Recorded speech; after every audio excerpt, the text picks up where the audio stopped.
जीवन एक अनंत रहस्य है। हम हर दिन अपने कर्मों से अपने भविष्य को गढ़ते हैं, फिर भी भाग्य का पहिया हमें कभी कभी अनजान रास्तों पर ले जाता है।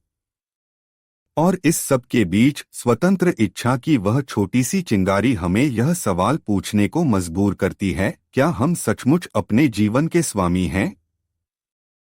रमन महर्षि एक ऐसे संत जिन्होंने इन सवालों को न केवल अपने जीवन में जिया बल्कि उनके जवाब भी दिए, आज हमारी कहानी के केंद्र में हैं। उनकी शिक्षाएं, उनके विचार और उनकी गहन शांति हमें उस सत्य की ओर ले जाते हैं जो शायद हम सभी के भीतर छिपा है। आइए इस आध्यात्मिक यात्रा में डूब जाएं और समझें कि कर्म, भाग्य और स्वतंत्र इच्छा का क्या अर्थ है। रमन महर्षि का आत्मजागरण। 16 साल की उम्र, वह उम्र जब ज्यादातर लोग अपनी किताबों, खेलों और सपनों में खोए रहते हैं।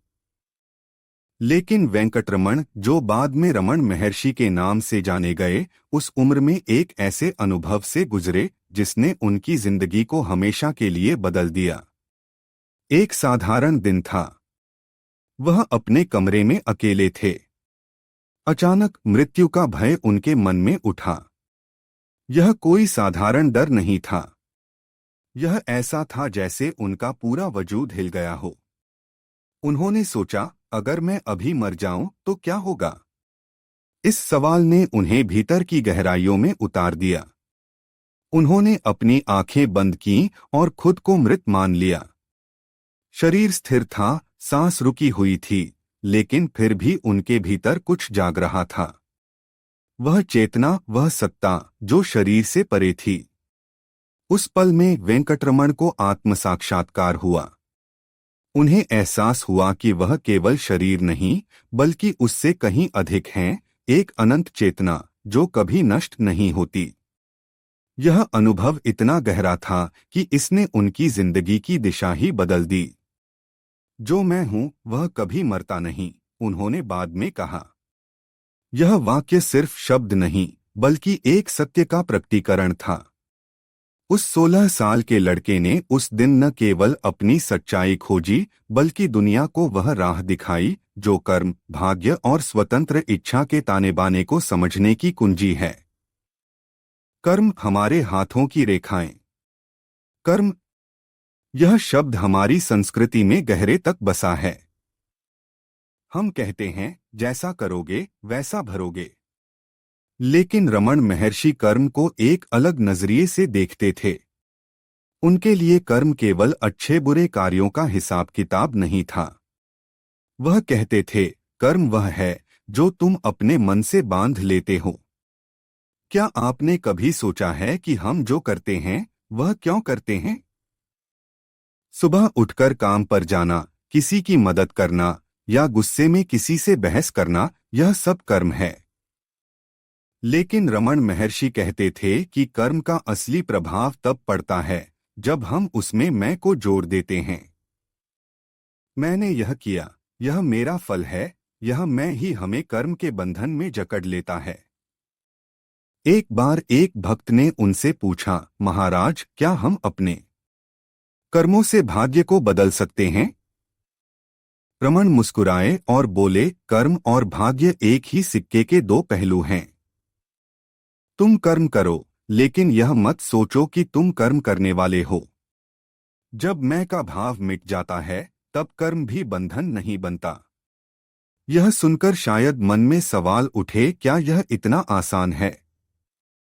अपने कर्मों को करते हुए मैं को कैसे भूलें? रमन कहते थे, खुद को जानो। जब तुम्हें यह पता चल जाएगा कि तुम कौन हो, तब कर्म अपने आप तुम्हें बांध नहीं पाएंगे। उनकी यह बात कितनी गहरी है। हम हर दिन कर्म करते हैं, लेकिन अगर हम यह समझ लें कि हमारा असली स्वरूप उस चेतना में है जो कर्मों से परे है, तो हम आजाद हो जाते हैं। भाग्य, क्या सब कुछ पहले से लिखा है? अब बात करते हैं भाग्य की। हम में से कितने लोग यह सोचकर परेशान हो जाते हैं कि हमारे जीवन में जो कुछ हो रहा है वह पहले से तय है। किसी ने नौकरी खो दी, किसी का रिश्ता टूट गया या कोई बीमार पड़ गया, हम कहते हैं यह तो मेरी किस्मत में लिखा था। लेकिन रमण महर्षि भाग्य को एक अलग नजरिए से देखते थे। वह कहते थे, भाग्य तुम्हारे पिछले कर्मों का फल है, लेकिन इसका मतलब यह नहीं कि तुम इसके गुलाम हो।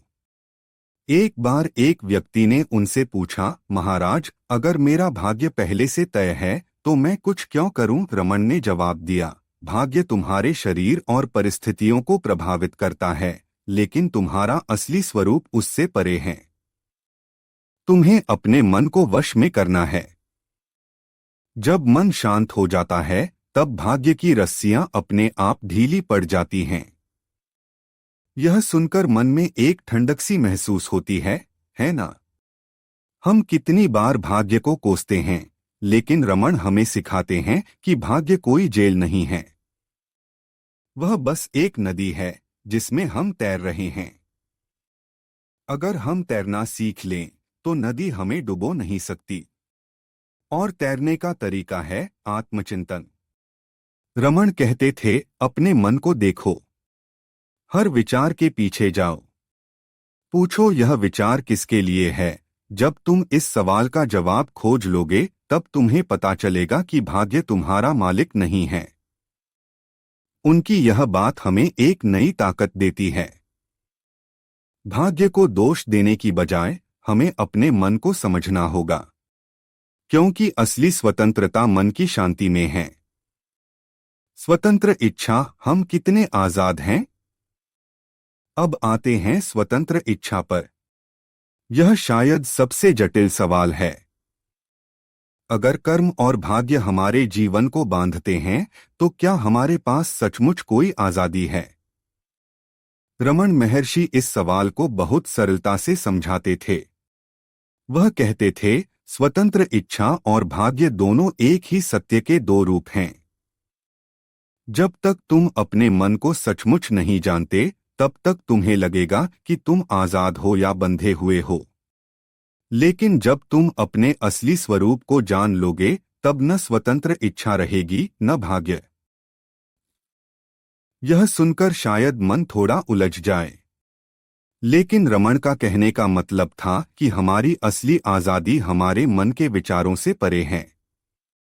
हम हर दिन छोटे बड़े फैसले लेते हैं, क्या खाना है, कहाँ जाना है, क्या बोलना है, लेकिन यह सब मन के स्तर पर होता है।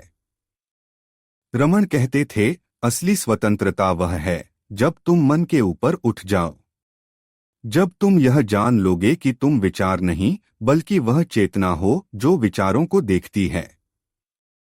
एक बार एक भक्त ने उनसे पूछा, महाराज, अगर मैं अपनी इच्छा से कुछ करना चाहूं तो क्या वह गलत है? रमण ने जवाब दिया, इच्छा अपने आप में गलत नहीं है, लेकिन इच्छा के पीछे यह भाव है कि मैं कुछ चाहता हूं, यही बंधन का कारण है। अगर तुम अपनी इच्छाओं को अपने असली स्वरूप की रोशनी में देखो तो वे तुम्हें बांध नहीं पाएंगी। यह बात कितनी सुंदर है। हम अपनी इच्छाओं को गलत मानकर उनसे भागते हैं, लेकिन रमण कहते हैं कि इच्छाएं समस्या नहीं हैं। समस्या है हमारा उनसे चिपक जाना। अगर हम अपनी इच्छाओं को एक दर्शक की तरह देखें तो हम सचमुच आजाद हो सकते हैं। आत्मचिंतन, रमण का मार्ग। रमण महर्षि की शिक्षाओं का सार था आत्मचिंतन। वह कहते थे, खुद को जानो, बार बार पूछो मैं कौन हूं। यह सवाल इतना सरल लगता है, लेकिन इसे गहराई से पूछने पर यह हमें उस सत्य तक ले जाता है जो कर्म, भाग्य और स्वतंत्र इच्छा के सवालों का जवाब है। वह कहते थे, जब तुम अपने मन को देखते हो तो तुम्हें पता चलता है कि सारे विचार आते हैं और जाते हैं, लेकिन तुम वही रहते हो। वह जो वही रहता है वही तुम्हारा असली स्वरूप है। इस स्वरूप को जानने के बाद कर्म का बंधन टूट जाता है, भाग्य का डर मिट जाता है और स्वतंत्र इच्छा का सवाल अपने आप खत्म हो जाता है। एक बार एक भक्त ने उनसे पूछा, महाराज, आत्मचिंतन इतना मुश्किल क्यों लगता है? रमण ने मुस्कुराकर कहा, मुश्किल इसलिए लगता है क्योंकि तुम मन को बाहर की ओर भटकने की आदत डाल चुके हो। उसे वापस अपने पास लाओ। हर बार जब मन भटके उसे प्यार से पूछो, मैं कौन हूं। धीरे धीरे वह शांत हो जाएगा। यह सुनकर मन में एक गहरी शांति सी उतरती है। हम कितनी बार बाहर की दुनिया में जवाब खोजते हैं, किताबों में, लोगों में, परिस्थितियों में। लेकिन रमण कहते हैं, सब कुछ तुम्हारे भीतर है, बस थोड़ा रुककर देखो। रमण की शांति एक प्रेरणा। रमण महर्षि की जिंदगी सादगी और शांति का प्रतीक थी। वह अरुणाचल पर्वत के पास तिरुवन्नामलाई में रहते थे। लोग दूर दूर से उनके पास आते थे। कोई सवाल पूछता, कोई अपनी परेशानियां बताता और कोई सिर्फ उनकी मौजूदगी में बैठकर शांति पाना चाहता। रमण सबके लिए एक जैसे थे। उनकी आंखों में एक ऐसी गहराई थी जो हर किसी को अपने भीतर झांकने को मजबूर कर देती थी।